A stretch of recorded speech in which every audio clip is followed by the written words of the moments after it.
La deuxième partie de l'anime Dr Stone vient de se terminer et laissez-moi vous dire que c'était du lourd.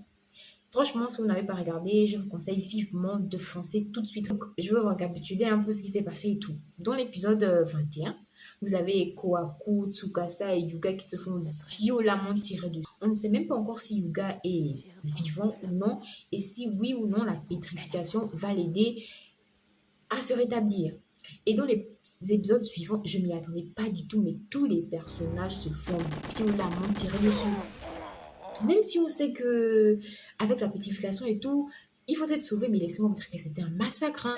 Vous avez d'un autre côté Ryosui qui est en train de parler avec, qui est en train de faire des beaux discours et qui se fait violemment tirer dessus. Vous avez Gen qui brandit le drapeau blanc, mais Stanley ne veut pas entendre, il tire sur tout ce qui bouge.